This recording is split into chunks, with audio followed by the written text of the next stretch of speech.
咩？開翻 history，係咪都可以星期六？唔需要用啊。weekday 夜晚我就冇，而家講到啦。Morning. Okay. I think we have already discussed the so-called golden section or the canon, and at the same time we have elaborated the philosophies, especially two very different approaches in Greek philosophy. The first one is the idealism by Plato, and the second one should be empiricism by Aristotle. So here we have a discussion of this ceramic thing last week. Kouros, that means youth, and you find that this sculpture is actually a very nice example to illustrate the Greek con with both surfaces. The first one should be, for instance, this one. We don't really know what's the actual identity of the sculpture, but possibly people would like to assign God's name to the whole statue. For instance, when we look at this one, it should be most likely to be assigned as Apollo. Okay, it got God's name. Sorry for that. But at the same time, when we see the body structure, we find that the canon is there. Like for instance, the height of the body is eggs, head, and then the width of the shoulder is 1/4 of its head, its height. So these kinds of mathematical relationship have been embodied into the sculpture. So you can say that on one hand, science, mathematics is embodied by means of this visual thing. Second, the religious aspect, Apollo, is here as well. So just like they would like to argue, they never distinguish the God and human. This beautiful body, human, may have only temporary own this, but for the God, they may eternally have that in terms of religion. So I think sculpture, especially sculpture like this, is a very good embodiment of the Greek culture, both in terms of religion and in terms of philosophy, especially science. So last time we talked about the note here.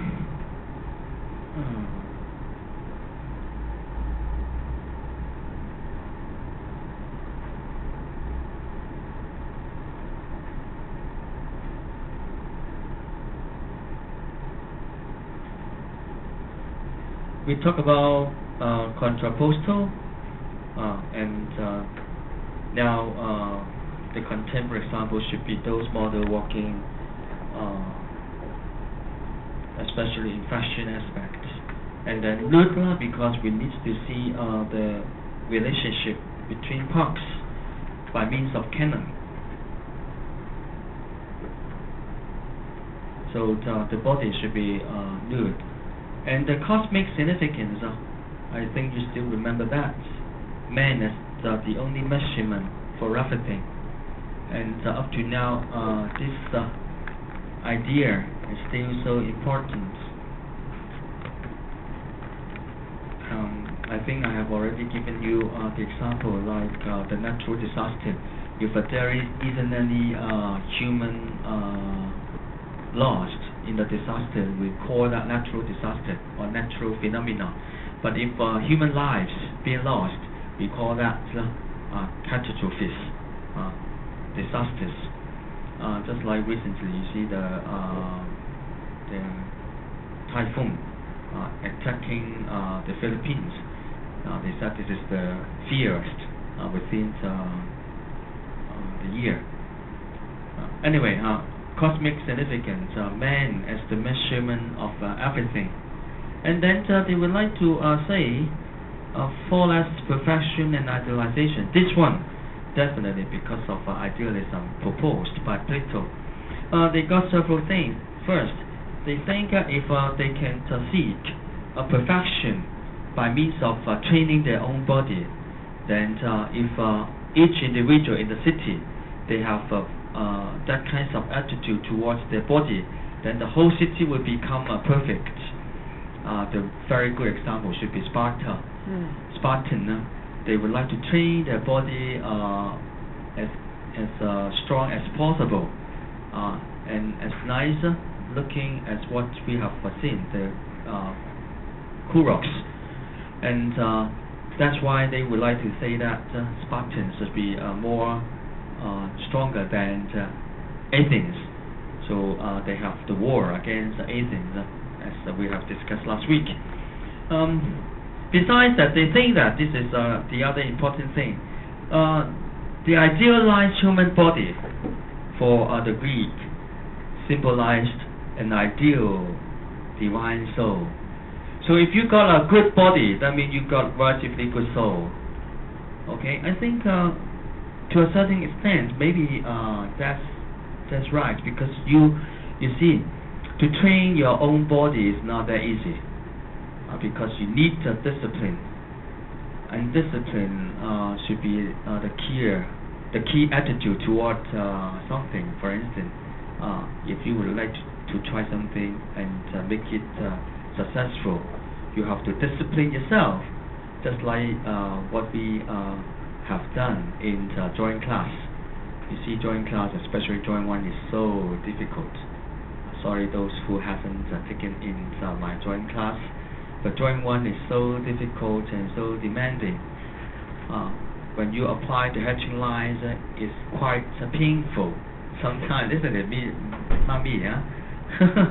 But you know, that's exactly that painful process help us change into something, and exactly that painful training give us discipline. So I think quite nice if you discipline yourself and train your body like Eric. Eric looks different, especially compared with last semester. So you see a lot of hard work and disciplines. So that gives you a beautiful mind, a beautiful soul, a divine soul. Okay, so this kind of concept is what the Greek they have. And J, the physical perfection mainly determined by mathematical analysis. And then the emphasis on the human rationality, because human rationality allows no accident at all.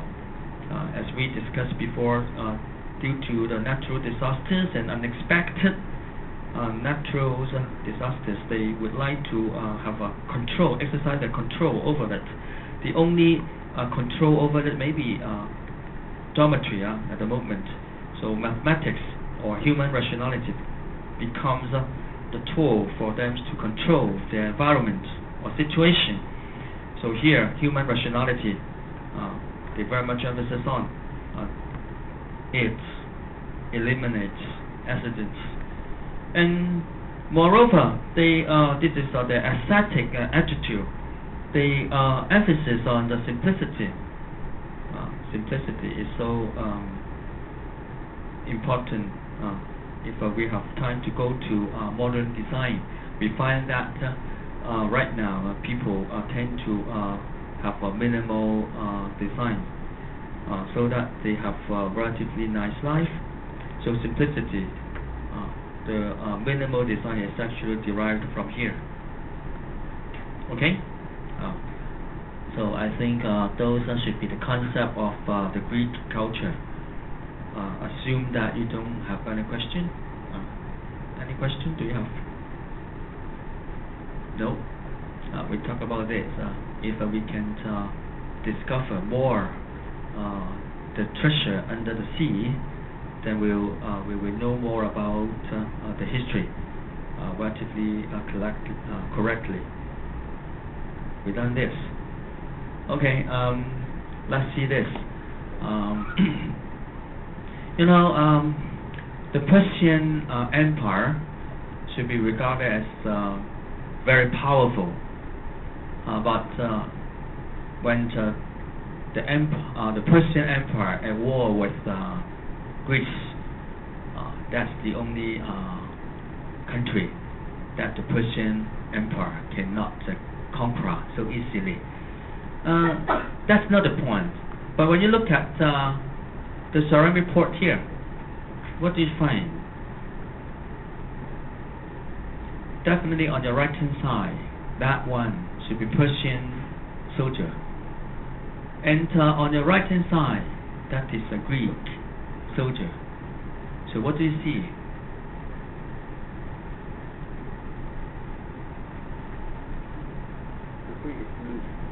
Yeah, the Greek, they dress nothing. They are nude. And then the Persian, they dress from the head down to their foot. Okay, and this is a metallic stocking. Okay, very fine, delicate made thing. So how come? So the Greek, they fight in nude, just like they participate in the Olympic Games. And the Persian, when they look at those animals, they may be a little bit shocked by that. Those gugu is flying in the sky when they fight against the Persian. So I just would like to have an idea, how different the cultures they can be.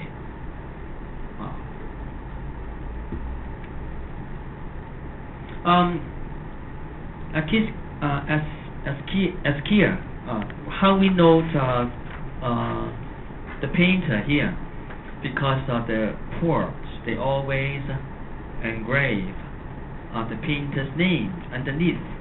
So that's why we can know the name of the factory or the painter. It depends. Should be the factory, because the ceramic port, these things, amphora, should be a big business for the Greek people. How can I put it? Maybe just for the watch.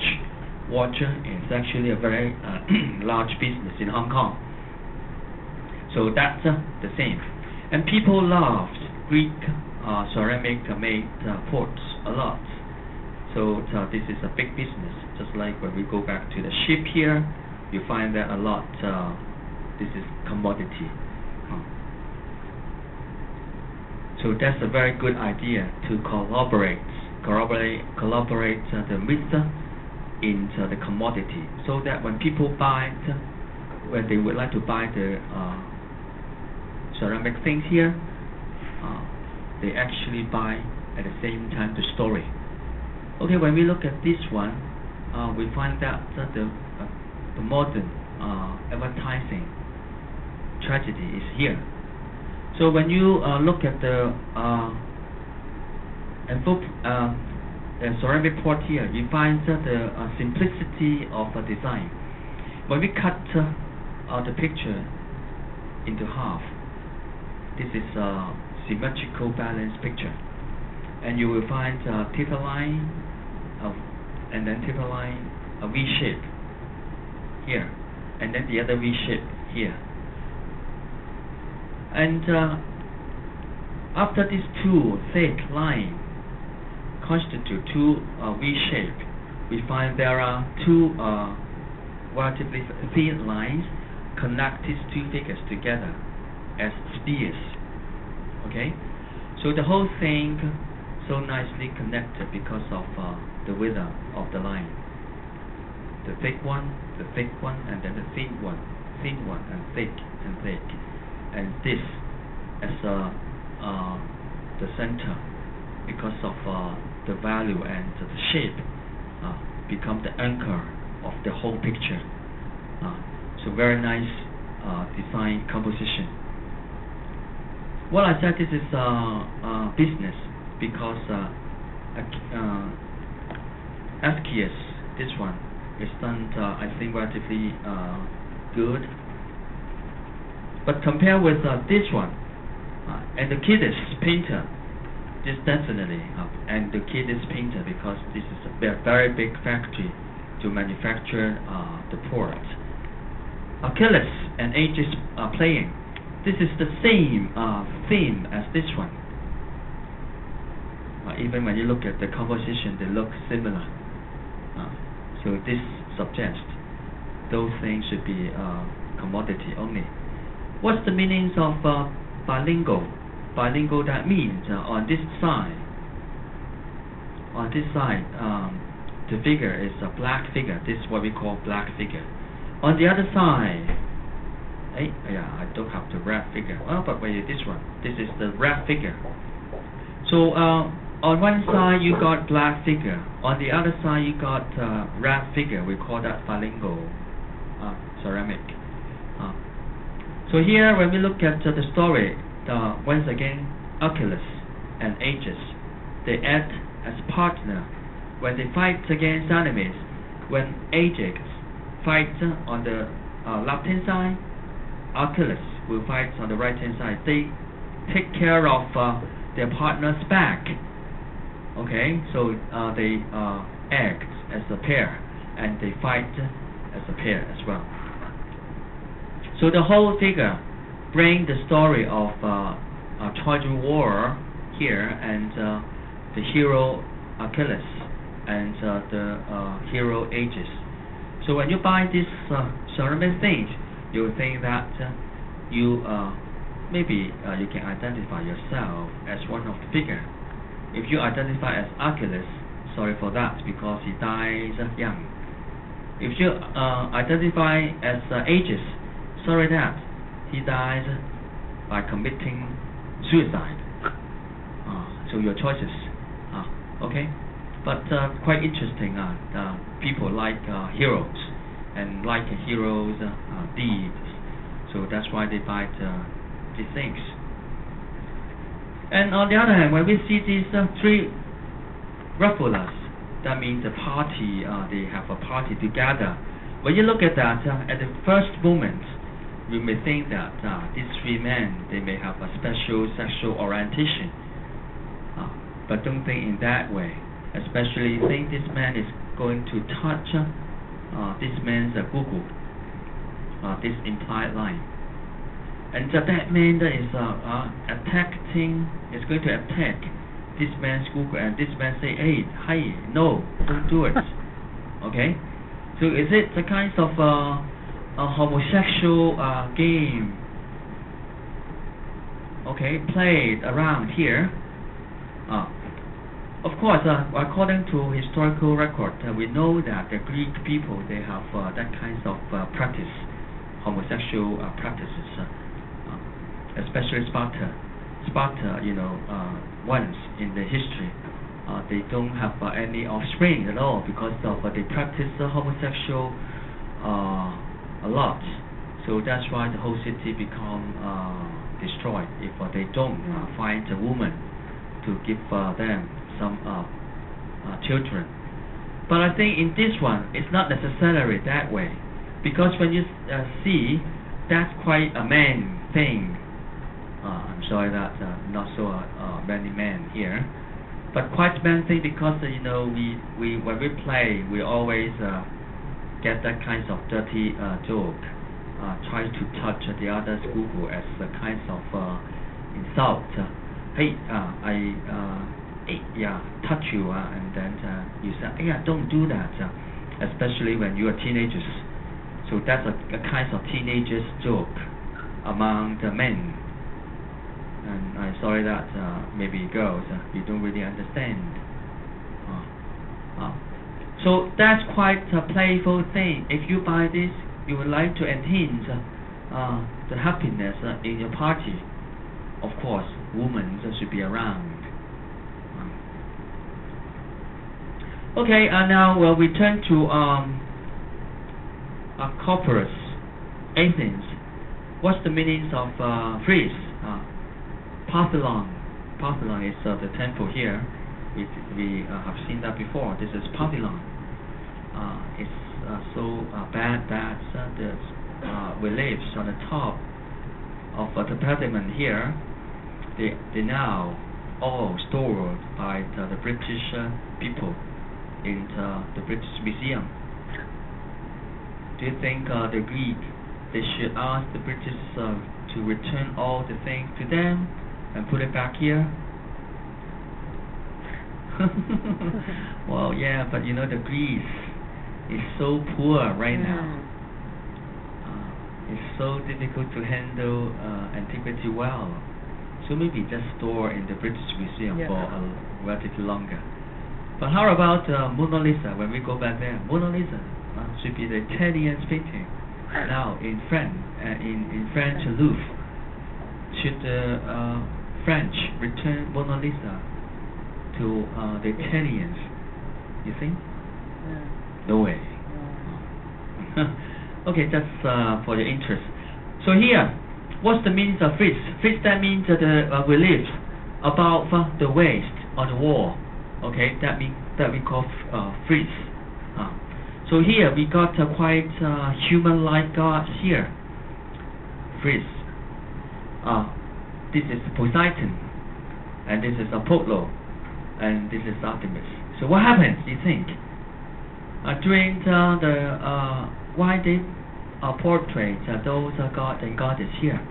It's because during their procession, they would like the gods join the procession. So those gods should be supposed invited by the Athenians to join the procession during the celebration. So here Poseidon, Apollo, and Artemis, what are they doing, you think? Not really. You don't have a clue, isn't it? That's simple. You see Artemis, what she's doing? Because her low-cut garment is falling down. Is it? So that's why she's pulling up. And what happened to Apollo? Look at his mouth. His mouth shaped, acting like that. It's a kind of protest. Ooh, I haven't done that. So what possible suggestion? Poseidon's action here. The possible solution should be Poseidon said, "Hey, Apollo, behave yourself. Don't peer on the Artemis' breasts." Okay, it's quite human, isn't it? So I suggest, if you wear that kind of dress, be careful, because men always think men, they will behave like that. Is it quite human? So that's one more time emphasis that the Greek, they will look God as man-like. It's interesting.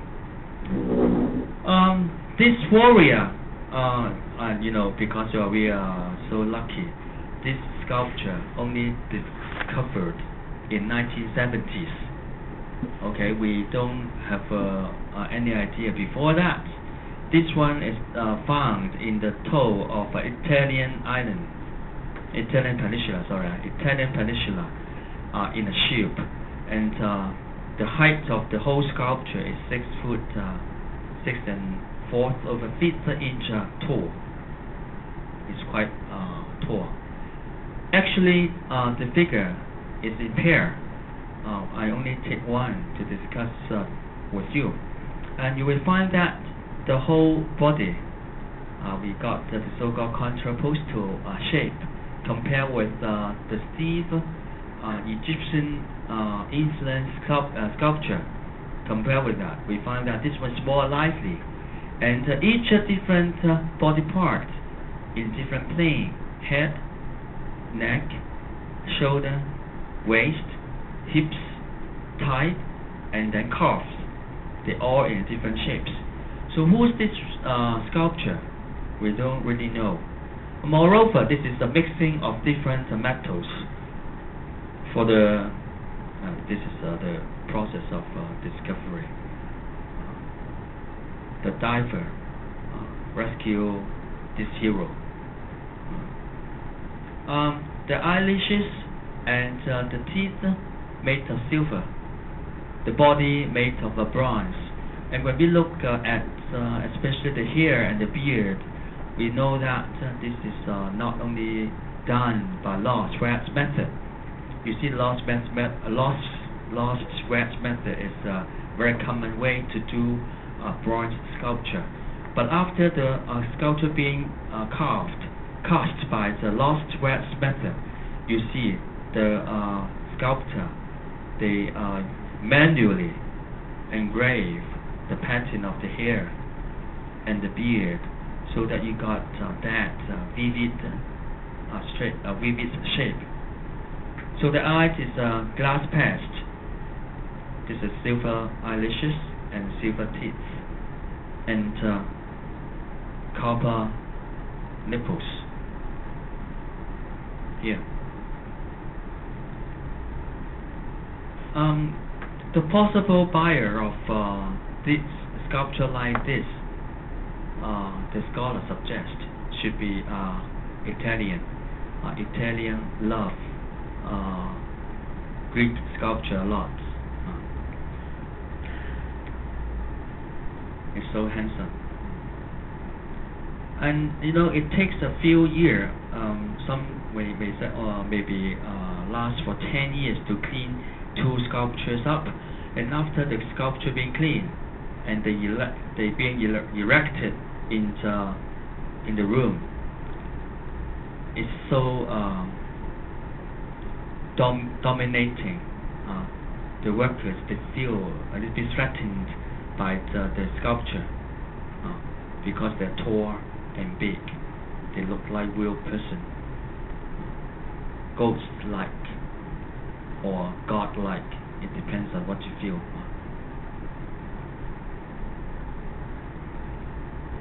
So that suggests, we don't really know Polykleitos. Polykleitos is a very famous Greek sculptor, but all we can know is by the Roman copy. Roman, you see, Romans love Greek sculpture a lot. But after they bought the sculpture, they asked the sculptor to reproduce exactly the same thing, just like this one, by marble. But after that, they destroyed the bronze sculpture. So that's why we can only have the Roman copy, but we cannot find any Greek sculpture by bronze, except this one or those discovered in the sea. Maybe you can say that Romans love Greek sculpture. They love Greek culture, but because of jealousy, they don't like to keep the original thing. So after the copy being done, the original one is going to be destroyed. Because the marble got the original artist slain, Polykleitos, so we can see this one is done by him. Compare this copy and the original bronze sculpture. Here we know that during that time, Greek sculpture is so lively compared with the Egyptian effect. So they have found their own way to represent their identity. As I said before, the body, mathematical-like, the embodiment of science, and the identity of the figure represent the religious aspect.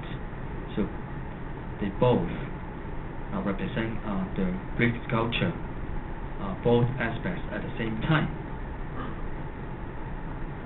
When we move on close to Hellenistic era, this one is right before the end of the cities, the Citypolis. Citypolis, that means Marcellinus, and after that Philip II is coming down and then conquer the Greek peninsula and make the whole area into a Greek emperor, the empire of Alexander the Great. Okay, so Lysippus we only know because of the engraving in this copy. Once again, this is Roman copy. This Roman copy is so delicate and I think quite close to the original one, especially when you look at the hair and the beard compared with this one. We know that this one is so casually made. Okay, this one is relatively close to this weary Heracles. You know, Heracles is half man, half god. He's the son of Zeus, but at the same time he's the son of ordinary woman. So in order to justify his status as god, he has to do something that is really difficult for half god, half man to do it. So here, a very paradoxical visual representation here. The big body of a very strong man. Okay, you see especially the upper part, the wide shoulder, and the strong chest. But here he has to lean his body by a support. The support is a club. His club supports his whole body because it's so tired. He would like to get some refreshment. It seems that it's so hard. At the same time, when we look back to his hand, he got several golden apple with leaves. Golden apple should be grown in the mountains of Atlas. Atlas, the god Atlas. And this apple was given by the limbs of Titan. Titan is the huge human before the human are born. For Heracles, in this situation, it's not only he's so tired, he would like to get refreshment. He have to rely on something in order to stand up. On the other hand, the golden apple is a kind of a test. If Heracles is going to take the apples, then he gets refreshed, but at the same time he's going to lose. He's going to lose his status as god. If he can't resist the temptation, he waits until his body recovers by itself, then he's going to achieve the status as god, and he can have a place in front of his father Zeus. So that's a test. So in terms of these two aspects, when we look at this sculpture, that's really significance. The first one is the huge body of Heracles represent the decline of the city-states of Greek. Because of the Philip II, he's going to conquer the whole Greek peninsula. City-state is going to be eliminated under control of the Philip II's imperialism. So they no longer become that strong, just like the weary Heracles. But if we would like to take the golden apple, that means he conforms to the Philip II or the control of Alexander the Great, that they cannot retain their own autonomies in the future. The autonomy, just like the status of God. So that's a dilemma for the Greek people. but we note the fact people always afraid of violence, tortures. This is politics. Not so many people can act as Heracles to resist against enormous political power.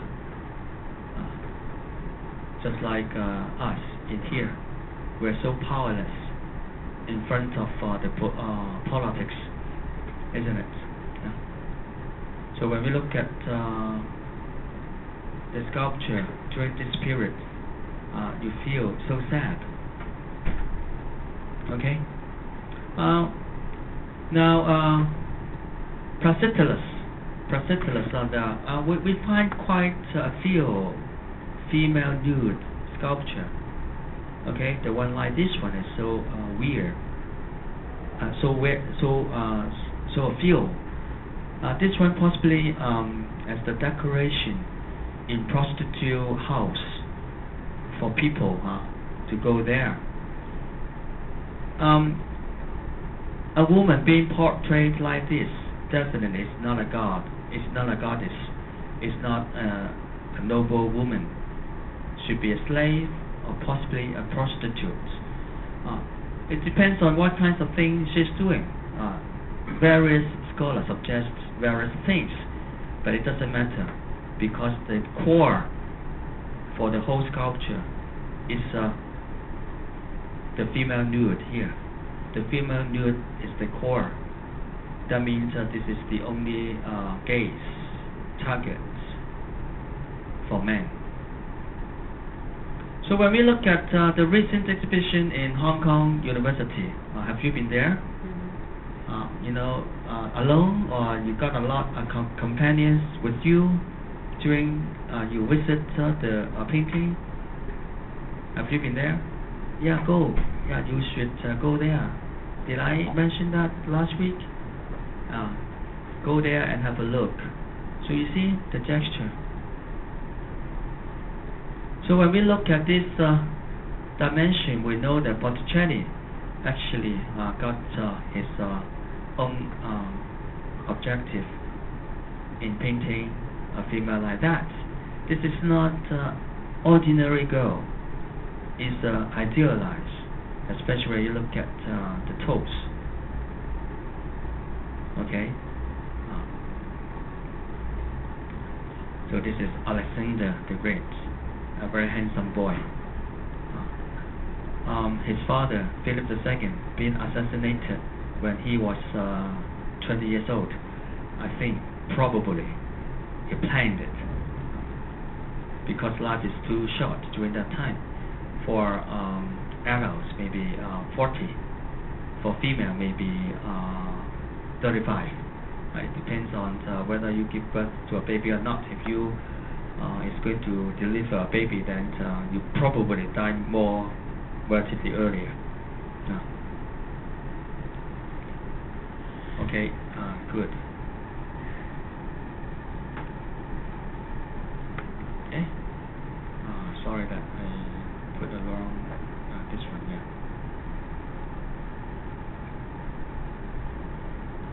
Hellenistic.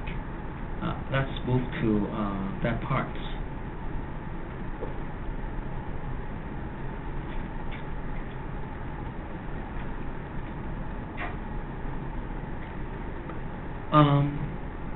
Alexander's empire is not that stable.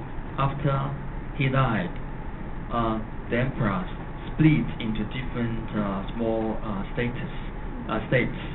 So during that time, warfare is a common thing, and suffering, especially for ordinary people, they suffered a lot.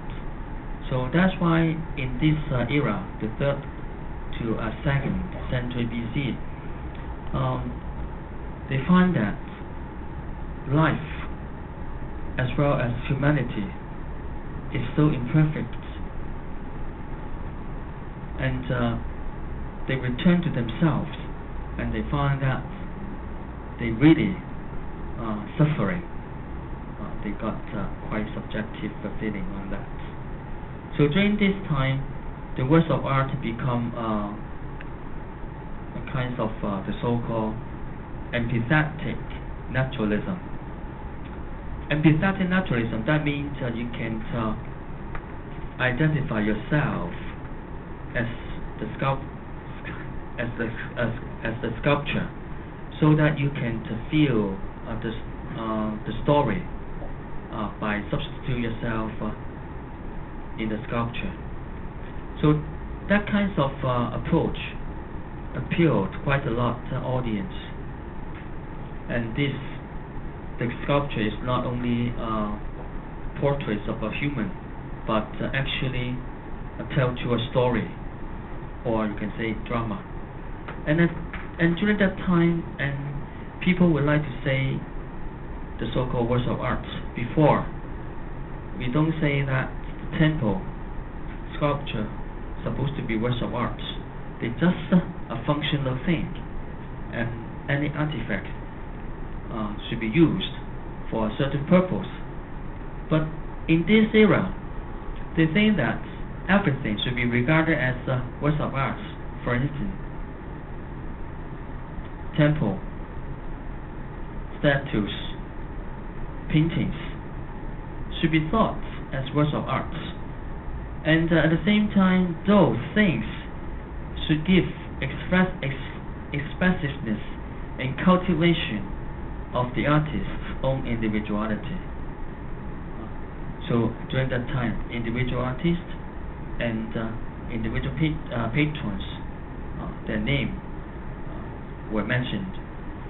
And at the same time, the rise of art collecting.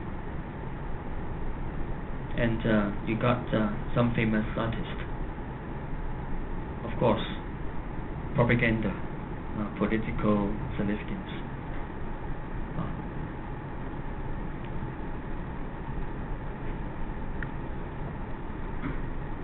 So this is the empire of Alexander. You see, he died here. So Indian is not that easily to be defeated. Just like Russian, you can say that. How about Chinese? I don't know. Chinese maybe, well, yeah, I don't know. I have no comment on Chinese, especially now. You see, the empire is so big. Okay? You know, Alexander would like the whole empire to the people in there. They speak Greek. So you see, from here to here, and then to here, and there, the whole area, they use Greek as the ordinary language. So this is for your interest. So that's why Christianity spread so quickly. Okay? This is maybe you can say historical accidents. Not necessarily that way, but because of that, Christianity spread fast and wide. Well, maybe today I speak a little bit boring. My speaking. I don't know. Maybe the mood is not nice. But anyway, this one done by three very famous sculptors during that time: Alexander, Theodorus, and Polydorus of Rhodes. Rhodes is the island, very famous on technology, and that means London of Hong Kong, something like this. Yeah, Laocoon, this one, Laocoon and his sons, elder son, younger son. Okay, so what's the story is that? I give you the background so that you know. You see, this is the story, and the background should be in the empire of Alexander. Okay, you have to integrate those two figures together, and then to analyze the whole sculpture. The whole sculpture is not talk about only Laocoon. but the whole story, especially the last episode of the Trojan story, the Trojan War. The Greek constructed a colossal wooden horse, we know that already, yeah? Is it? And filled it with armed soldier. The leader should be Odysseus, these Hong Kong people. They tricked the Trojans into believing that it was an offering to Athena, that they should take inside the city walls. Laocoon, Trojan seer, that means the priests, warned the Trojans that it did not trust the Greeks. Thereupon Athena sent 2 serpents to kill the seer and his children, the elder son and the younger son. This is the serpents. Okay? You see the snake head. The Trojans took this as a sign that Laocoon was not to be believed. They opened their gates and poured in the horse. The Greek soldier emerged, left in the rest of the Greek army, and sacked Troy, and Troy being destroyed. Okay, that's the story, and this is at the time of the Alexander's empire.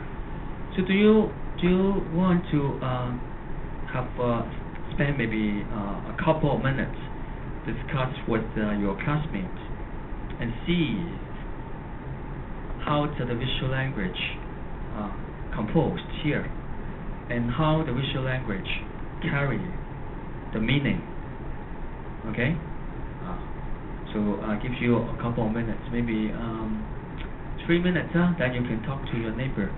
I would like to give you an example so that you know how to follow. Okay, the example is that this one is done by marble, done in marble, and you can say that's very common, the so-called artist transformation.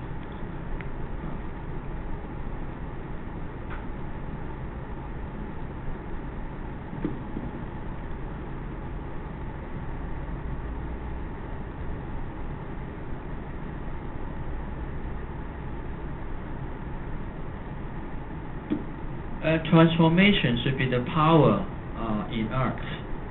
If you cannot transform the thing, you just put the ordinary thing in front of the viewer, and you say this is art. That's not transformation. So, in terms of texture, marble being transformed into human flesh. Okay, and then this is hair, and this is beard, and this is fabric. Especially this one, so important. Okay, and then you find that the body of a serpent. This is the body of the serpent. So that means the first visual element I would like to talk here should be texture. Human flesh, hair, beard, snake, and fabric. And you can say this is the marble seat or rectangular block, okay, underneath here. So that's the first point. So you can use the visual language list to talk about the rest, and then give me a report later, okay? 3 minutes. Yo l'ai étudié tout ça. Visual language. text 個 rhythm 啦，即係你係可以追晒佢成個，即係包住佢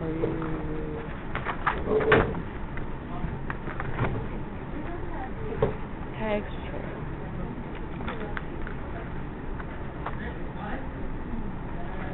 先 lines 看到 line 佢唔係對稱㗎啦，佢係打即係佢有左至右去。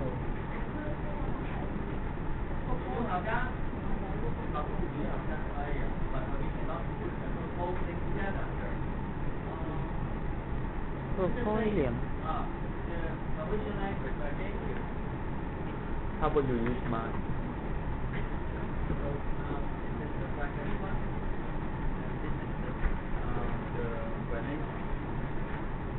係咯，asymmetric 咯。asymmetric 啦，係啦，跟住佢有個 flow 啦，成個 flow 係 curve line，佢冇 straight line，即係除咗個座，除咗個 block 之外，全部係 curve line。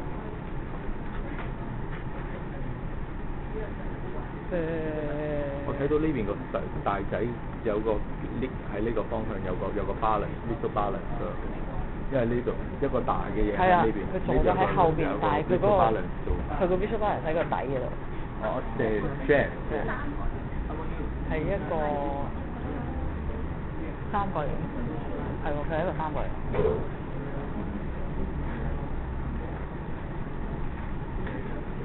個 mask 個 mask 好勁，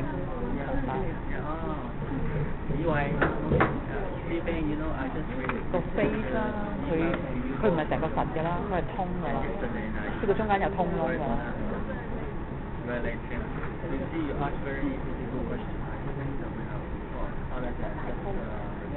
但係佢個眼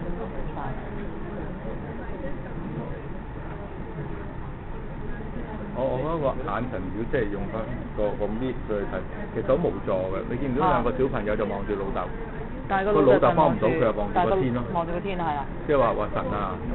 點啊？你救我啊，大佬！即係可能佢係用翻佢哋嗰個神話啦。佢係啦，另外就係個老豆嗰隻腳係踩住，其實係有力㗎嘛，佢踩落去。但我覺得佢腳咧好似走神佢腳，好粗壯。我覺得走神咗佢腳啊！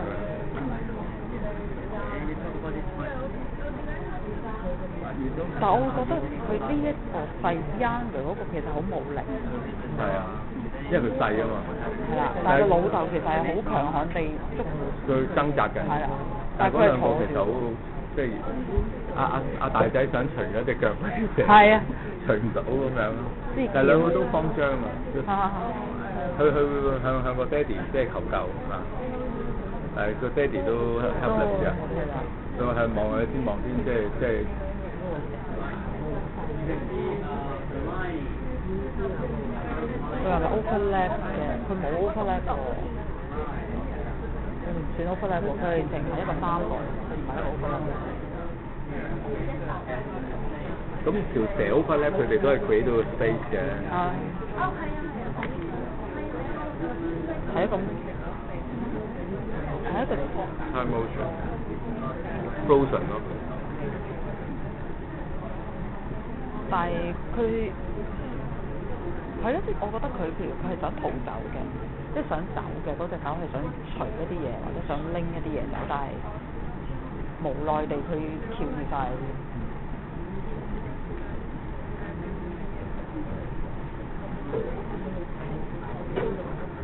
Okay, who would like to share with us your point of view?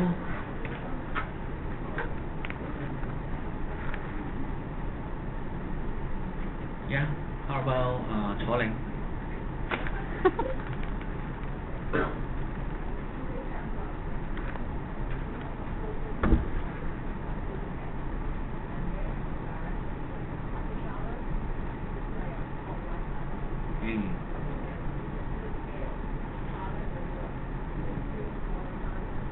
Wow. Yeah. Right. Wow. Okay, quite nice. But this, I think, should be emphasis. And if you can say focal point, yeah, the whole lacune will be act as the focal point. But the facial expression should be emphasis. And implied light, that's right. They look, although the elder son maybe look at something, maybe he's catching something, so he look at that. But this suggests the direction, so that it bring our point of view back to lacune, and this one the same. Okay, and the snake, you got the rhythm. Okay, the rhythm is so nice and smooth and so elegant. elegant. You know, always beautiful things is so dangerous. I would like to say that always. So the snake moves so elegant and nice with a rhythm, but so dangerous.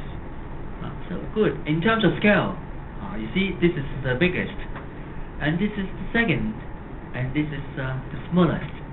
That indicates not only the hierarchies, but the importance of the figure. Yeah, very experienced artist. Okay, who would like to say something more? Me?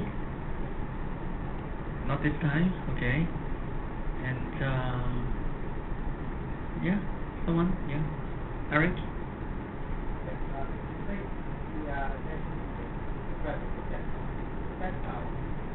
Yeah. What we understand is to be soft.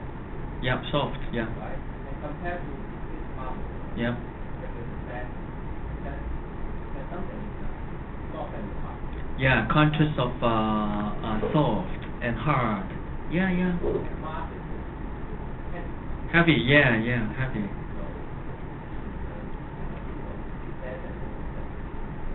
Right, and those three artists employ the design principle, contrast, in doing the work here. It's so important, the contrast between soft and hard, okay? Strong. You see, when we look at those three figures' muscle, they are intense, constrained. They try so hard. So you know the muscle suggests that they try so hard to struggle against the animals here. Okay, but when we look at the animal, the smooth texture looks so light and smooth. It seems even effortless to capture this three figure as a whole. So that's a very nice contrast. The tense body muscle and the soft seems nothing at all snake, the serpent body. Is a contrast. But you see, the sad result should be this: no matter how hard we struggle, no matter how strong our body is supposed to be, the serpent is always wins the war. Just like today, no matter how big, how strong Mr. Wong he is, but the snake-like government always wins. You know that the incident in Hong Kong right now? Well, you should step close to us. The open air TV license event. But I just would like to say, sometimes it's not because you are strong, but sometimes because the thing seems to be determined. I think it's quite sad if I see from this point of view Hong Kong, according to what the famous actors saying, the city is dying. I think so too. But on the other hand, if we put it this way, Raccoon,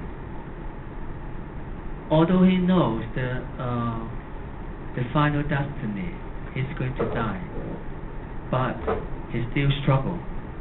I think that's maybe that's what we can do, or that's what we can only do. So struggle. So when we look at the sculpture here, it's quite sad. Not only because of the sculpture during that time, people suffering a lot, warfare everywhere, and but at the same time, when we look at that, when we interpret the work by means of the contemporary situation, we find that this is forever too. Human, especially ordinary humans, cannot fight against those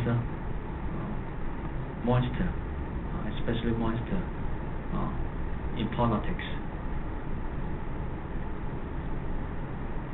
But for the Hellenistic era, people would like to say that Laocoon represents the people who can see something before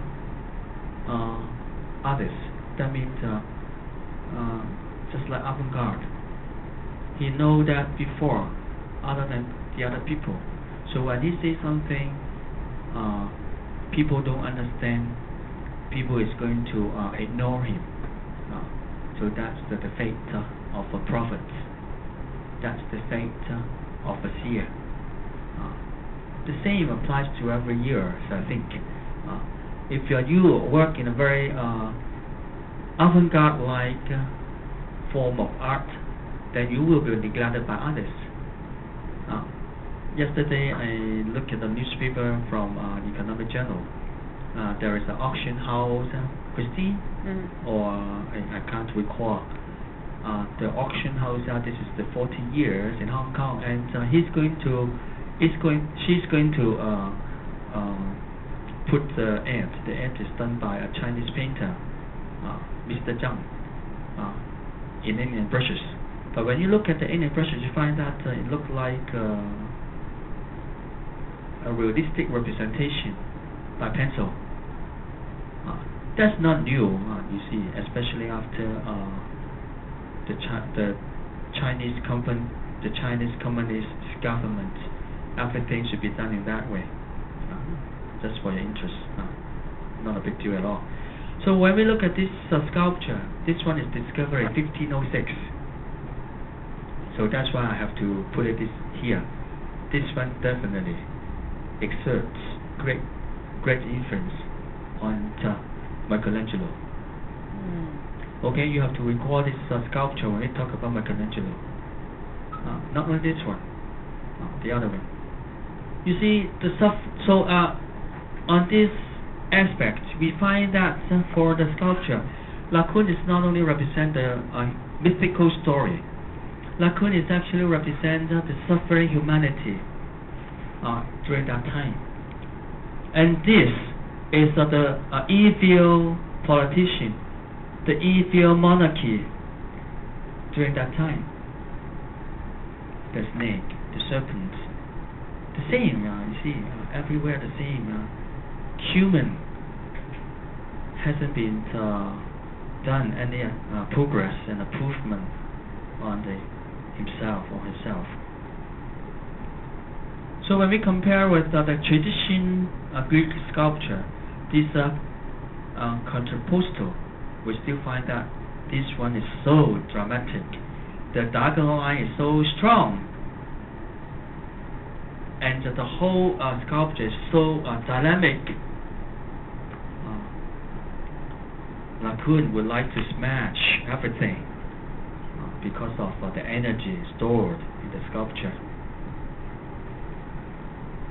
The other, Boxer, I quite like Hellenistic period sculpture because it's not only emphasis on the winner, the hero, the victor, but the loser. This is definitely loser. When you look at the head here, the nose deformed, and the ear becomes cauliflower-like because of the punches. I don't really understand why people would like to participate in boxing. Boxing is so violent sport.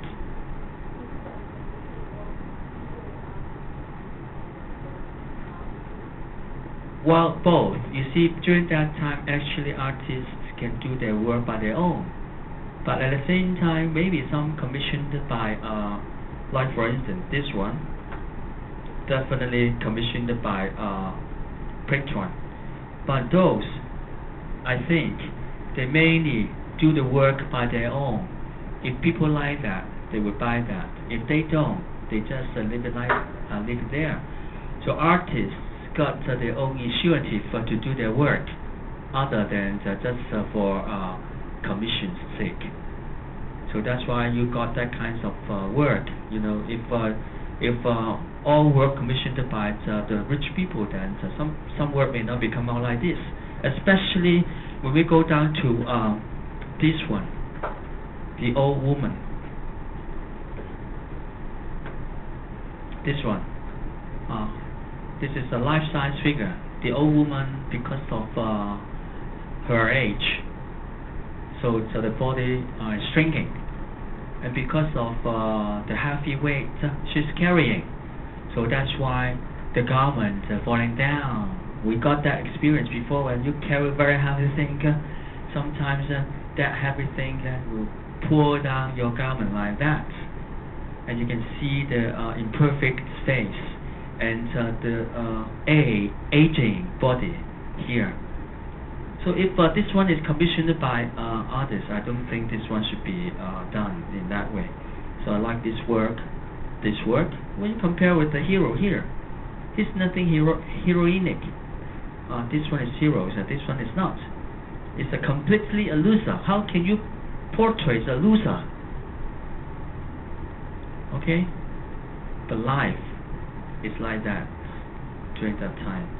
You accept that, and you find that people win sometimes, people lose sometimes, and people live a very poor life all the time.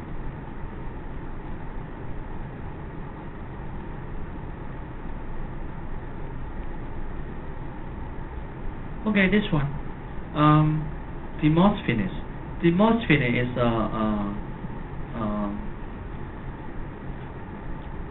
he's a veteran from the Spartan and the Athens war. He's against Alexander, conqueror of the whole Greek peninsula, but he's being persecuted as an old man, especially after 27 years war and the coming down of Philip II. He's going to protest against the conquerors by his pacifist action. In here, the whole portrait, especially when we look at that, how can you portray an old man like this? If we look back to the Greek culture, the Greek would like to have a mature young man like this, other than a sad old man. Although sad old man, you still got a very muscular body, but now you got only a very ordinary body at all. And especially you see the arm, he's not strong enough.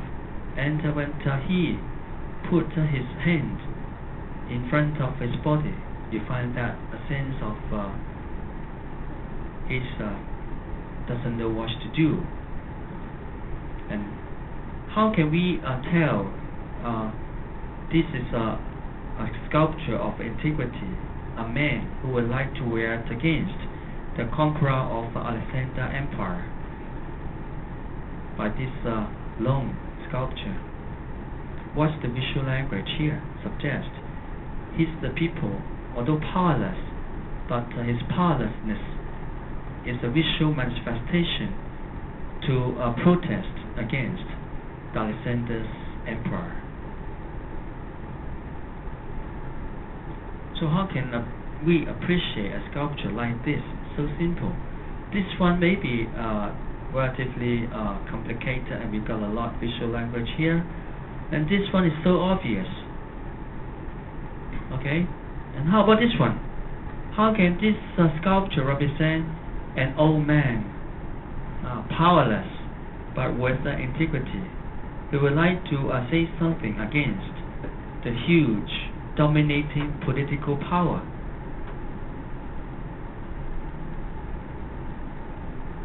Or maybe I leave it to myself so that you just follow. This is not my saying. This is only the scholar's saying. And you see the fabric here, coming from the shoulder and then down to here. That's interesting because the fabric stops here. If it's longer, it doesn't look nice, isn't it? If we extend the line here, we find that it will be too clumsy. If it is shorter, we think that the weight of the fabric will pull the whole thing up and then fall down on the back, isn't it? So that seems to be the optimistic length, and that scholars suggest that's actually a visual manifestation of Demosthenes' integrity. Straight, strong, discipline, this one. And you can see on the other hand the wrinkles of the fabric, the garments, okay, all coming from here, and that's the part of heart. So he exerts or radiates his powerless power by means of his heart.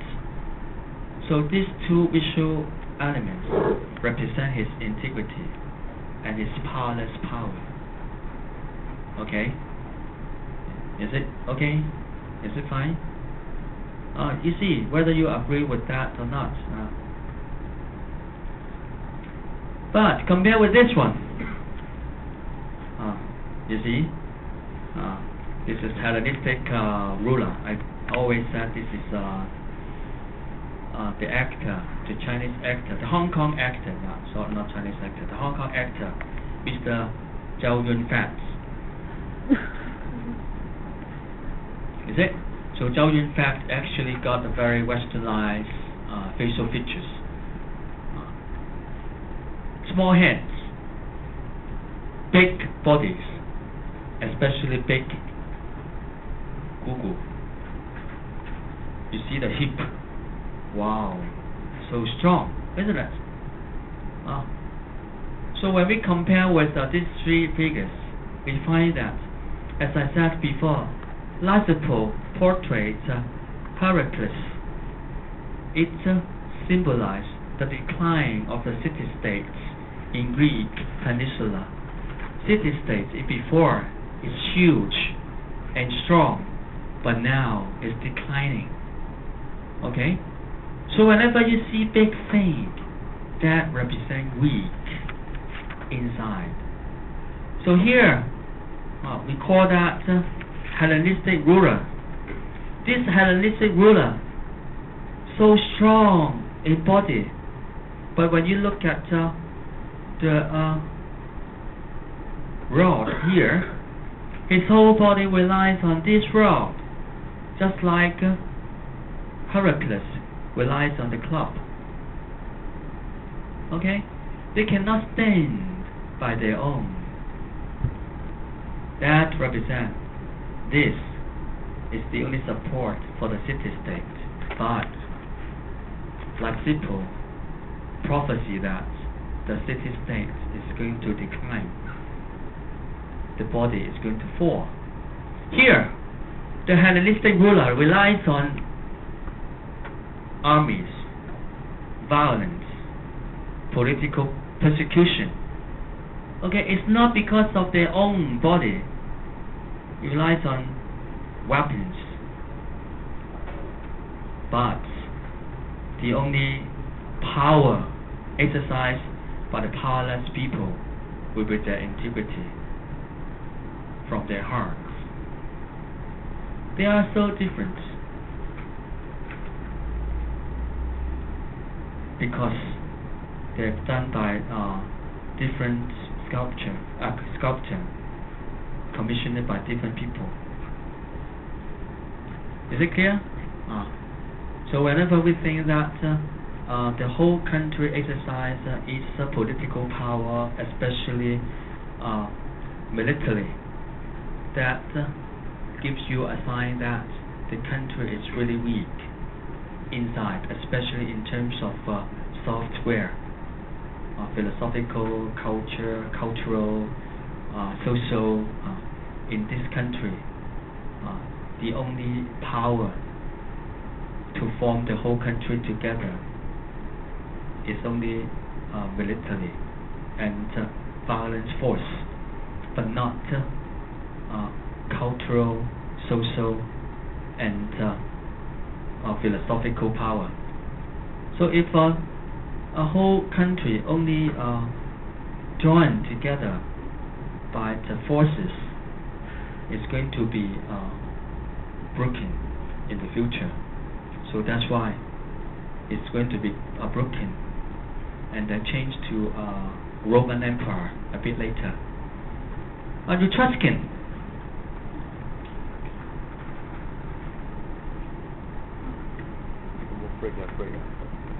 Etruscan is the ancient Roman or the ancestor of Roman Empire. We don't really know what the actual things they are because there isn't any written record. We can only see very nicely. You see there Italy. Italy got various tribes at that time, and then Etruscan become the most powerful one and then conquer everywhere, and then become the ancestor of Roman. Here you can see different huts, and then you got quite logical plan. Look like a city. They are not city at all. They are graves. You see clearly here. Sorry. Oh, here. You see the huts. They're not for living people. They are graves for the dead. So this is the village of the dead, not the living dead. Are you a living dead? Of course not, especially attend the class here. That means you are not a living dead. If you attend other classes, like for instance, what I'm saying is just a kidding, business. Maybe they said, especially when you look at the ad, they said this is a seminar on how to invest your money in financial aspects, and they charge you 600 per head, and then they said, come, you got a wise choice to pick your financial investments. But I think most of you, especially come from the financial sector, you know that already. It's not necessary to attend that kind of a seminar. But anyway, this is a village of dead people. Okay, we don't know many things about them. This is the tomb, but just like our flats, 2-bedroom, and then this is you can cut it into half. One side living room, one side dining room, isn't it? Of course, because they are dead, so there isn't any kitchen. There isn't any kitchen at all because they're not necessary to cook for themselves. And they put everything on the wall as reliefs. So these things is actually they think that they carry on to do the same thing after life. So for the Roman, they think they have a certain afterlife like living people. So they believe in afterlife. Compare with the ceramics they have done. You see the Greek, they have so sophisticated products compared with this one, isn't it? The Roman, the Etruscan, they did think it's really primitive and raw compared with the Greek one, more or less the same year. And so this is the other story. Odysseus and his men escaped from the Cyclops. Cyclops is a huge monster with one eye only. You have to check this story by yourself. I'm not going to elaborate that. But when you look at the product here, we know that the whole Etruscan culture actually taken from the Greek. This is the story. Maybe I read it once for you, so that you know that. After the fall of Troy, the returning Greek fleet is scattered by storms. Odysseus' ships are separated from the main body. Then begins the wandering recounted in the Odysseus. You know, this is what I said before.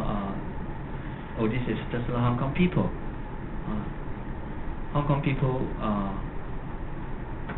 lost themselves in China mainland, just like they lost their way in the sea. After the storms, Odysseus and his crew came to the land which is inhabited by the Cyclops. Cyclops is the giant with a single eye. One of them, Polyphemus, takes Odysseus and some of his crew captive in his cave. He eats them. Odysseus gets the monster drunk and tells him his name is nobody. You see, Hong Kong people so clever. Odysseus, in fear of others, drive a hot wooden stake into his eye.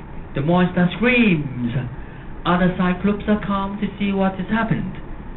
Polyphemus cries, "Nobody is hurting me!" I see, this is the cleverness of Hong Kong people. So that's why there isn't any thing we can reduce to you because of the regulation. They assume nothing is wrong and leave.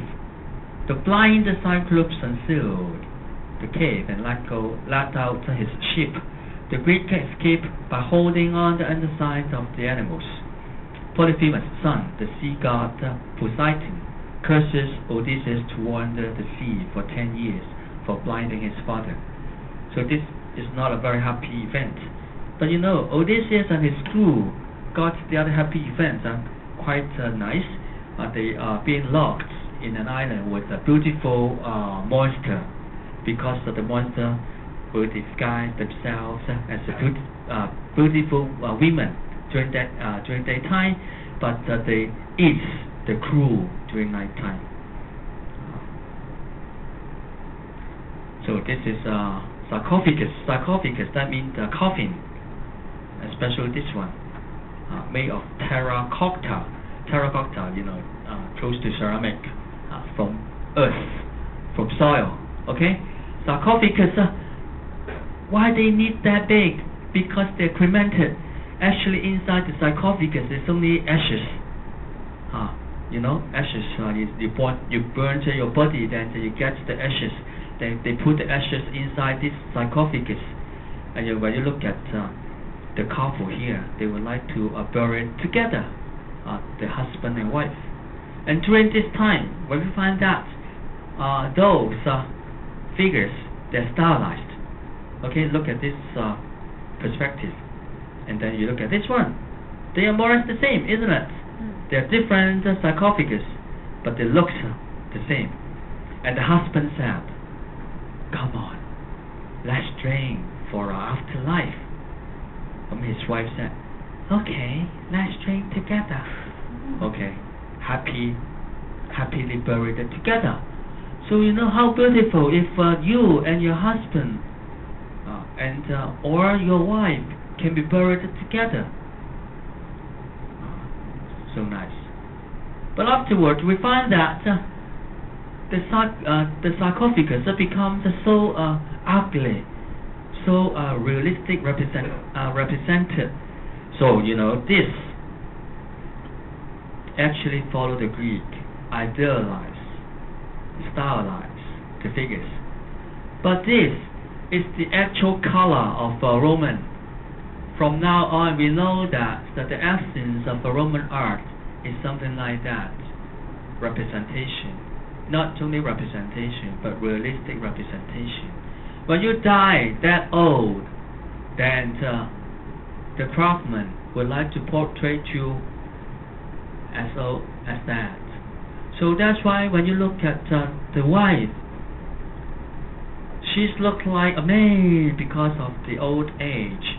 But when you look at here, you find that the hand holding together, my dear wife, or your nickname, honey, we're going to afterlife, we can enjoy that together.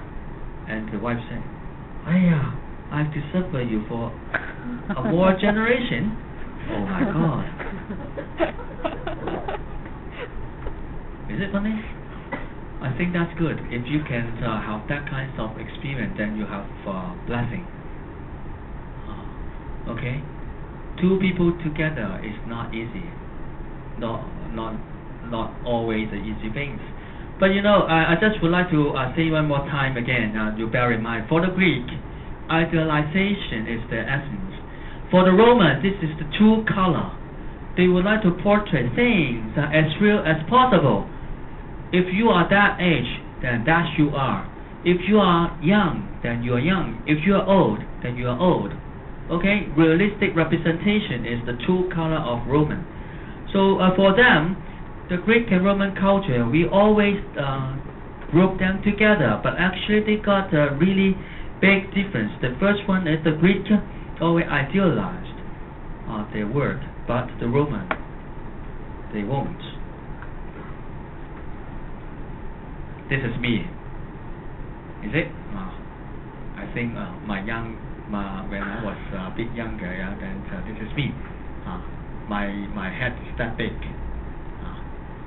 But of course not my body. My body is not as big as this. When you die singly, okay? So this may be portrayed by the family or by his fiancée. She would like to demand that the sculpture should welcome the visitor. So this is a gesture of welcome. You're coming! Wow, I'm looking forward to see you. Okay, that kinds of things we kind of do it. When we look at this figure, compare with this one, especially when you look at the front facial features, you find that this one is so real because that's me. I think I got that big head. Is it? 20. So you should look inside into my head squarely sometimes. Don't just glance, put a glance on me. Okay, Roman art. Today we got very nice progress. Should I stop for a while so that you can take a break? Yeah, please.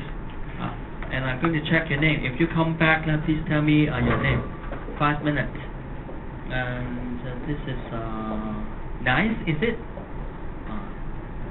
Nice to remember. And Sao Ping. Thank you. C1. Thank you. Chiu. Thank you. Chiu. You come so often. I like that. And then Ga Ting. Thank you. Ga Ting, did you come last week? Oh, thank you. Kit Yi. Thank you, Kit Yi. So nice to see you again. Mommy. Thanks. Aditi. Thank you. Sibing. Did you come last week? No. No, yeah, that's a mystery, yeah. Gabo. Gabo not here. Hiu Hua. Thank you, Hiu Hua. Hiu Hua, that's interesting. You are not certificate student, huh? Do you really love art? Okay, yeah, I hope I can give you some direction for you to go, huh? Thanks.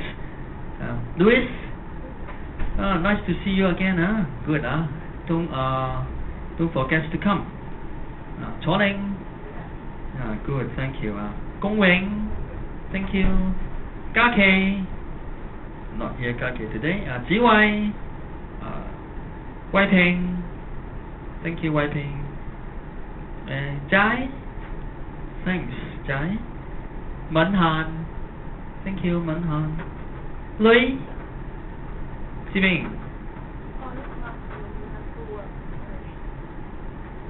He's not here. Oh, okay. So bad. Xiu Mei, thank you, Xiu Mei. Ji Ming, thank you. Park Lin, Park Lin. Sao Wai, thank you. Rod, thank you. Hope that you familiar with my speaking, huh?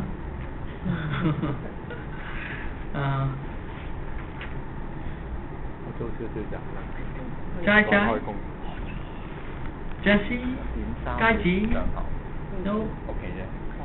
Wei, not here. D, okay. Yun Fan, thank you. Xiu Li, thank you.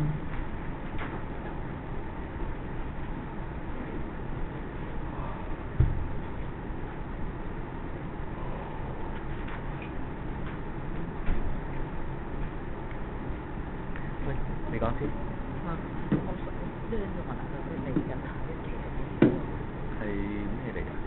佢跟住嗰個阿之後由 Renaissance 之後再繼續講。唔係 Renaissance 之後，因為我要排中心做緊邊個中心嚟㗎？接湯。學前。係啊，我知道學前。我琴日翻嚟前幾日翻嚟做緊中心。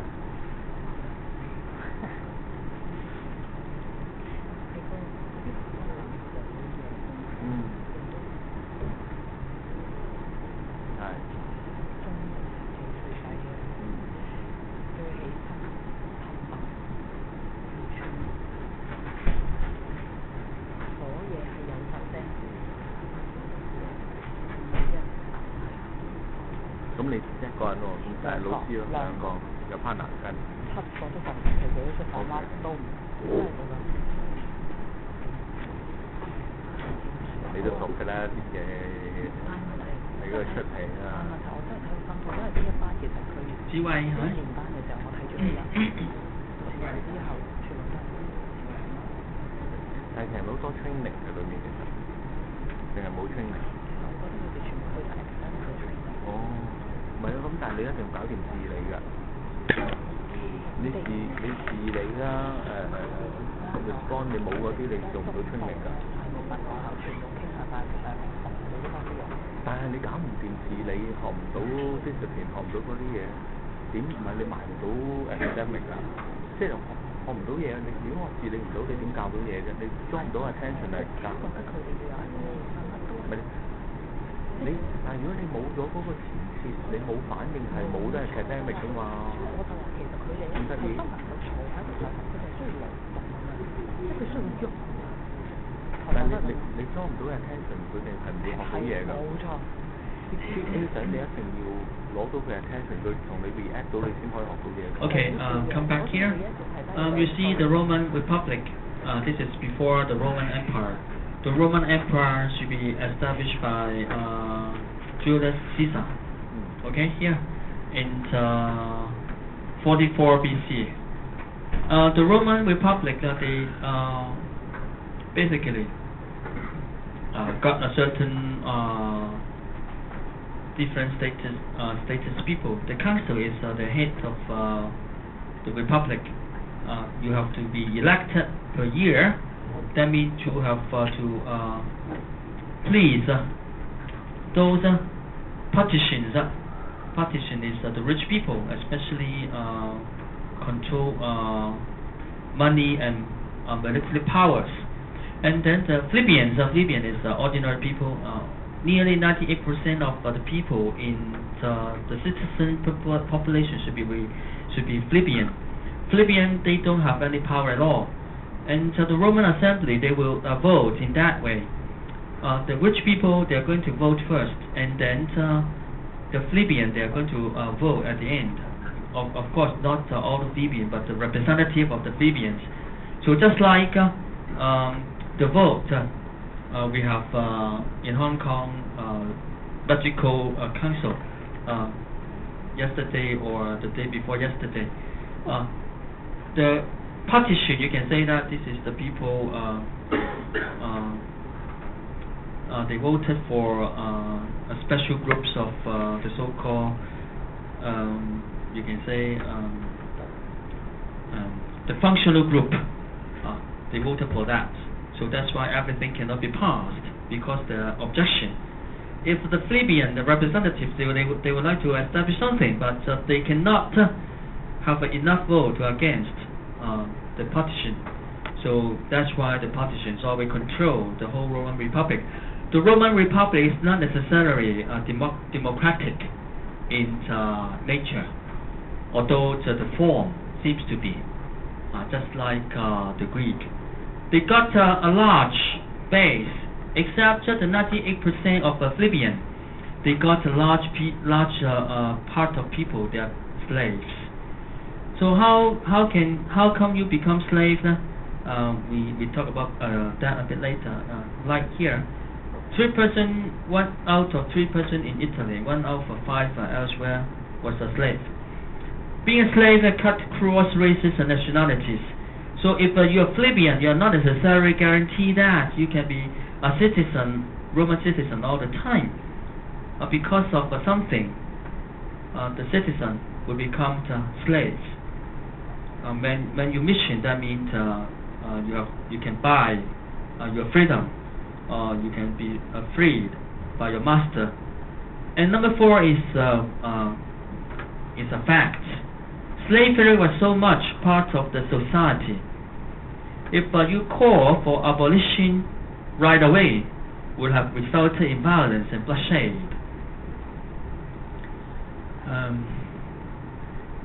So you know,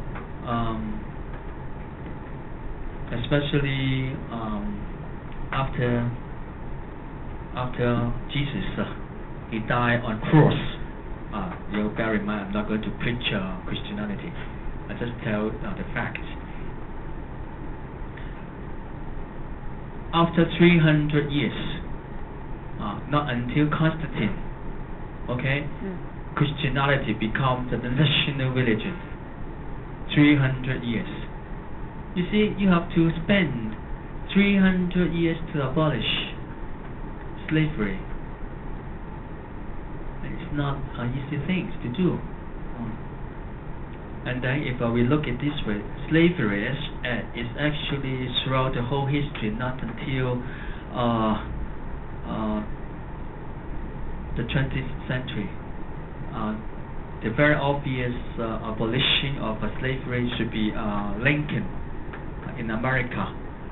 He waged war against the southern parts from 1860 to 1865, and then not until 20th century slavery became completely abolished. We just look through several Caesar as our interest, because there are so many, but just a few we would like to talk about that. Julius Caesar is the emperor who established Roman Empire, and then the Augustus Caesar is the adopted son of Julius Caesar. Adopted son is interesting. Quite a lot adopted son. He suggests that the Caesars they're not so don't say that. Jesus was born during that time. You see, from 27 BC to 14 CE. Within this period, Jesus was born.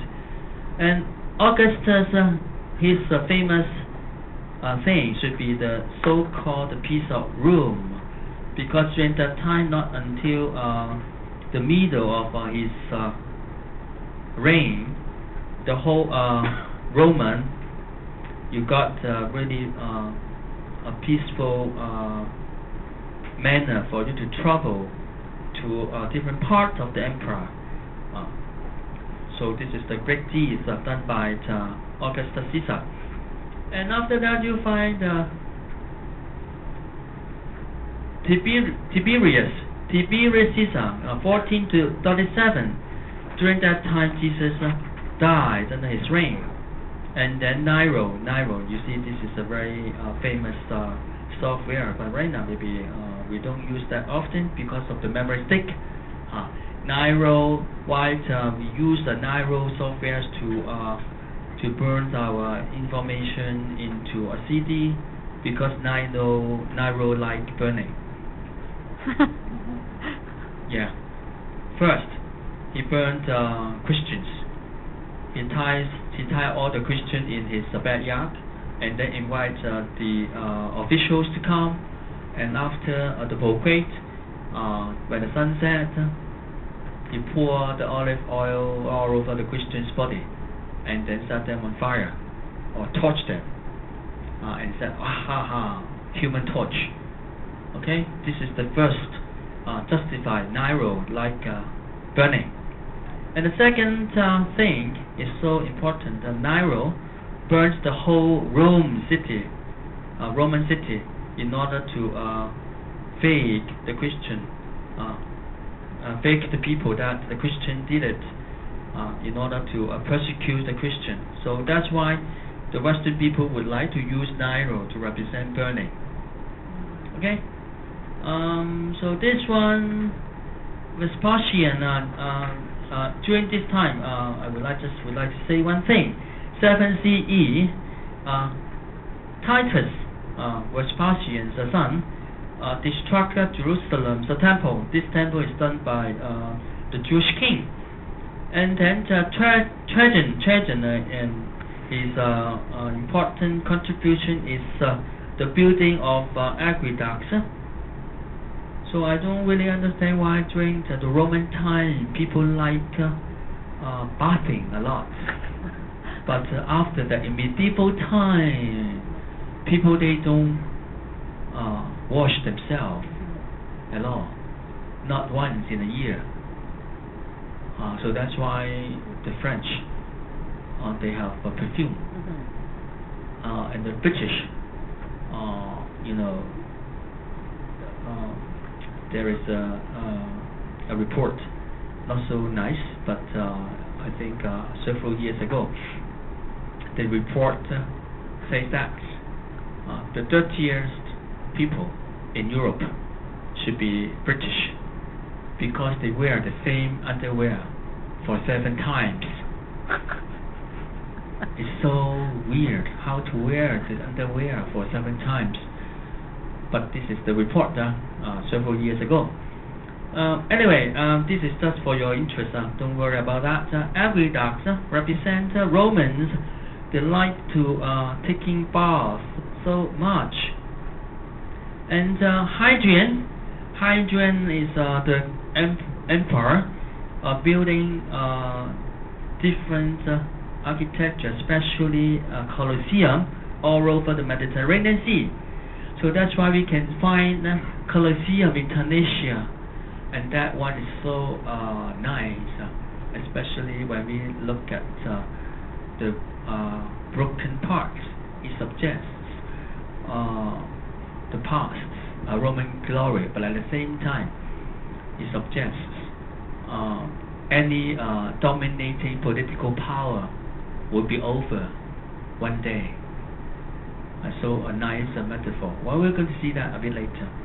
And Constantine, that's the one who converted to Christianity and proclaimed Christianity as the state religion. Not until that, 306 to 337. You see, slavery being abolished. But in medieval times, slavery actually revival in the other name. We talk about that later. Yeah. The decline of Roman Empire. There are several things when we look back here. This is the Roman Empire. It's even bigger than, not really bigger than the Alexander one, but quite focused. Mainly around Mediterranean Sea. And here, interesting, because Britain become part of the empire as well. The first thing, the German attack, and let me see whether I got the picture or not, or no. Yeah, here. You see, Huns should be from China or the Mongolia, okay? And here, Goths, the North European, but right now, the best life should be there. Okay? The northern part, Northern Europe should be regarded as the best place for us to live. But last week, there is a report, it should be 2 weeks ago, there was a report in Time magazine. Is it the Sweden would like to teach the young children there isn't any sex at all. They don't say this is he, this is a she, but this is a neutral agent. And well, I don't really know whether it works or not, because men and female, we are equal, but we are different. if they do something like that, well, we don't really know what happened in the future. Well, that's for your interest. Don't worry about that. You see, Lombards, Vandals, Franks, that means French. This is German. This is Mongolians, Goths, North European. They come back to the emperor often, especially they have a strict time to sack Rome. So that's why Constantine, the army is so weak. They cannot defend the whole empire. So that's why Constantine would like to move to here. This is Istanbul today. Istanbul transformed the name to Constantinople, and that's the capital of the Roman Empire, the Eastern Roman Empire, recalled by Byzantium Empire, this one. And then the western part become the so-called Western Roman Empire. They split into different states, controlled by different warlords. The only thing to connect them is the Pope in Rome. That's I think it seems to be quite a Christian thing, because during the Jewish tradition, the Jewish they got 12 different tribes, and they got leader from each tribes, but they got to be unified by one God. Okay, but I think the Western Roman Empire, you may see that in that way. The warlords become the leader of the tribes, but they are unified under the same God, and the representative of the God should be the Pope in Rome.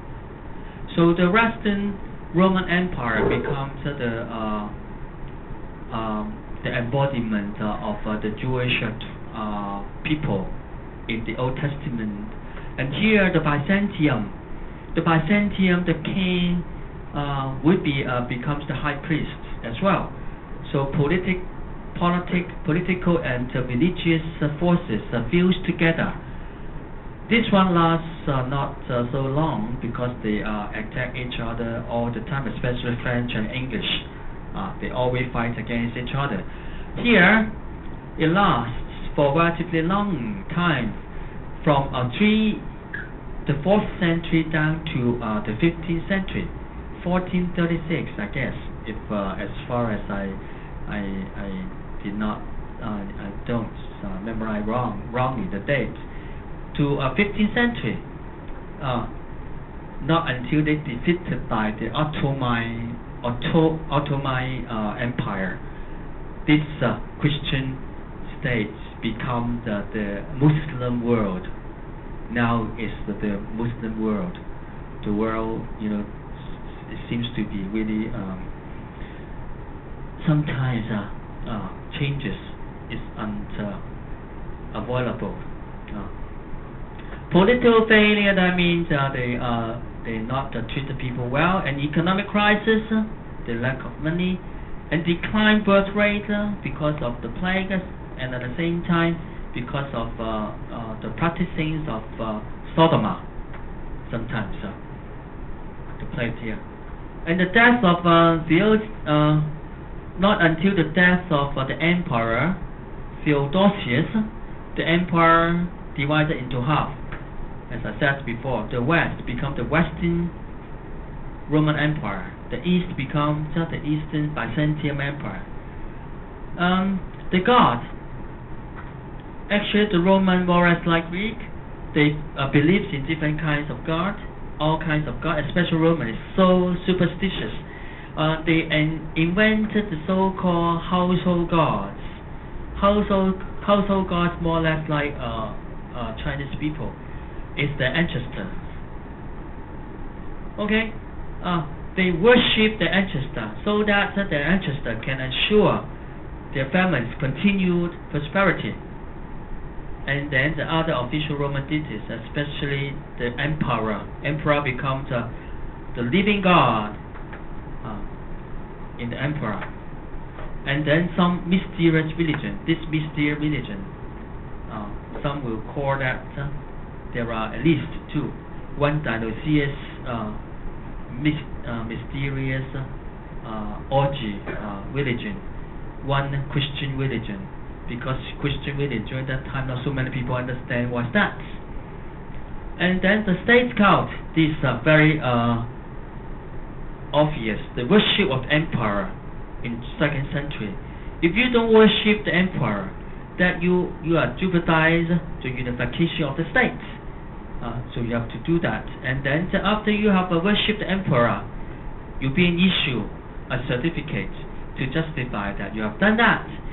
So the soldier is going to check your shirts when you're walking in the streets, just like the policeman check your ID. If you cannot reproduce the certificates of you have done the worship of the emperor, then you are going to be persecuted. You're locked in the custody, and you are being to be persecuted. The morality and the virtues during that time should be bravery, masculine self-discipline, respect authority and tradition, honor his ancestor and family by his conduct. But right now, this is just for your interest. Don't worry about this. We honor our ancestor and our family by our money. That's it. We justify how good your son, your daughter, they are because they earn a lot, but not because of how they treat you good. Okay? Loyalty to country, patriotism, sacrifice himself for Rome is a must. So this is it. Okay? Basically, this is Roman.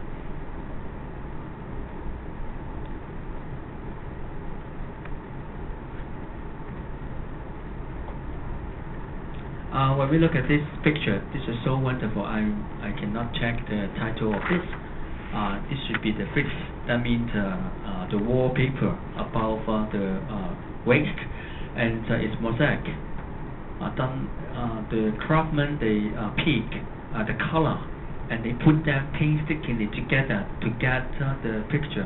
And when you look at that, you find that how come mosaic can represent so real thing. Is it? You can see the shadow, so realistic, and then you can see the animal's leg, and the shell, and the food, everything so nicely depicted. And you can even see that this is the tabletop of the kitchen, isn't it? You'll find some drawers. Actually, what IKEA's display, or very luxury household kitchen, they all take the form from Roman. So that means when you go back home, you see your luxury kitchen is 2,000 years old, the form. So once again, emphasis on the realistic representation of Roman. And here, this one, wall painting. I think that looks like this is a married couple, because we got some written statement beside the picture. This is husband and this is wife. When you look at that, this is Xi Bing. It does look like you, but that doesn't look like you. Yeah, what's the name? Sorry for that. My 普通话 is really bad. Li? Not. Well, anyway, when you look at that, you find that this is particular girl, and that is particular man. They're not idealized, especially when you look at the beard. How come you have that kind of beard? It's not nice at all. This is supposed to be the photographs, like to celebrate the marriage, so that you put the picture on your household, especially your bedroom, so that you memorize your marriage. And that suggests, this is according to the statement, it suggests this baker, he's the baker actually, this baker, he's got a law degree. This is a law certificate or diploma, and it suggests the girl know how to write and read. Not easy. Okay? Why he studies law but he becomes a baker? That's because bakery is a big business. Just like today, banking is a big business as well, huh? And this partition, Roman partition, with portrait of his ancestors very clear. This is the partition. The partition, and this is his father and his forefather. You can see they look similar, and especially when we look back to the body is so ordinary, not masculine. So it suggests that again, the Roman, the love, represent themselves in a real manner. Marcus Aurelius, why I show his picture here? Because he's the first man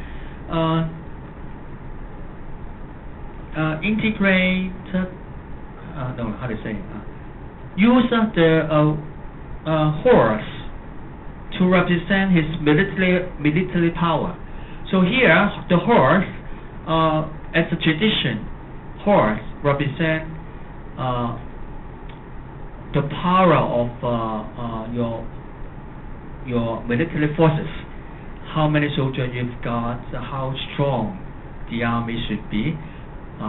After that, you can see the Renaissance time, we got a lot of people, they would like to put the emperor on the horseback to represent his military power.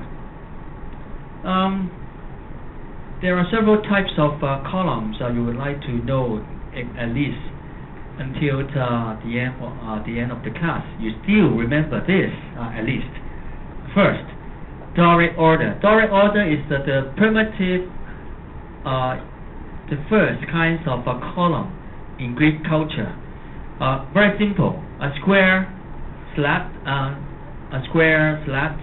with a circle base, and then you have for the column. The column is footed. Footed, that means you got the up and down like this. And the second one is Ionic. Ionic is actually taken from the scroll of writing. So it represents intelligence and knowledge. Okay, this Ionic looks like a circle or spiral. And the third should be Corinthian. Corinthian is two layers of vegetable thing. The first layer on the top, the second layer underneath. This is Corinthian. And in Hellenistic time, we got the composite. Composite is combined with the Corinthian with the Ionic. So Ionic on the top, a little vegetable at the base. So this is joined together. We call composite. Put these two together. And then this one, Tuscan order, is the Middle East. Okay? But you know, this one is actually inspired by the Egyptian culture. Egyptian, they got this kinds of column long time before the Greek. So at least you know that those columns. And don't say that, what's the meaning of Ionic column? Okay, one question. What's the column of now? The old Electrical Council, you know, the one, the Roman building. What's the column of that Roman building supposed to be? Ionic. Doric? Ionic or Corinthian?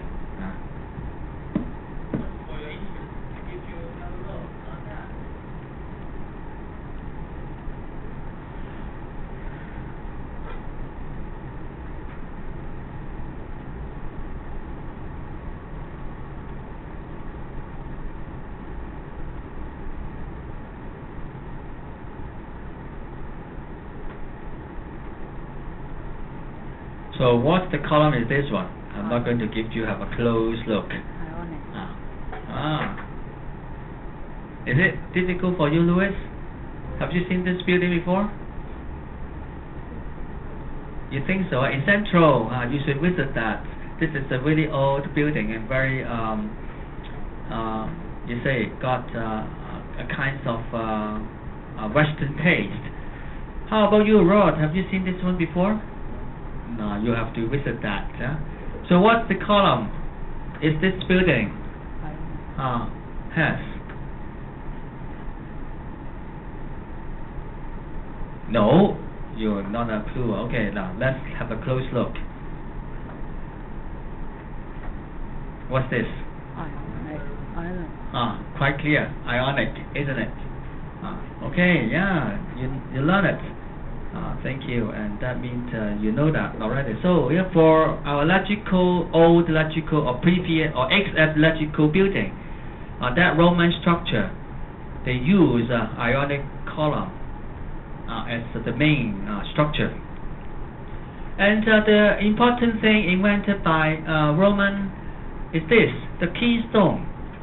The keystone is so, you have to make wooden structure to support the arch.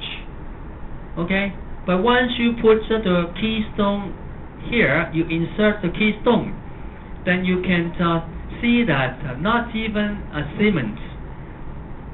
You just use the keystone, then you can secure the whole structure. No any extra thing at all. So this structure is very obvious when you go to Wan Chai. You see the Catholic cemetery, you will find that structure. The keystone is so prominently put on the top of, put in the middle of the arch, and all the stones secured by means of the keystone. So this structure makes the aqueduct possible. Aqueduct is so carefully calculated that the water slide down from the from the hillside and then go back to the Roman city. You got 3 layers of the aqueducts made by the keystone, and this art can carry very heavy weight. And the other use of the keystone should be the arch of this, to celebrate the contribution of the emperor. This one is the celebration of the emperor Titus. As I said before, in 7 CE, Titus, you can see the difference between the garments. Titus destroyed the Jewish temple, but when they go inside the Jewish temple, they didn't discover any statues of God. How come? What they worship? So that's why they carry this 7 lamb stand. Instead, these represent the Jewish God, and 7 represent perfect. This is a perfect God. Colosseum. Let us finish this today. Colosseum is not a 3-dimensional structure actually. Because Colosseum is only, you see, this is the aqueduct. When we, this is the aqueduct. Okay, when we throw the aqueduct together, then this is the Colosseum. Look at that, it's a linear structure. It's not 3-dimensional. Not until the medieval time, this linear structure was called 3-dimensional structure. Okay, so this, when you make the circle shape, it becomes Colosseum. Colosseum is this one. I arrived here at the midnight. I don't know where should I go during that time in 1992 with the big sack on my back, very tired, nobody around, no food, no shelter. Okay. Colosseum, and maybe I should leave it here. Remember, marketplace. This is very important because our living style actually is more the same as Roman 2,000 years ago. Okay, thank you, and see you next week. Come back and enjoy, and bye bye.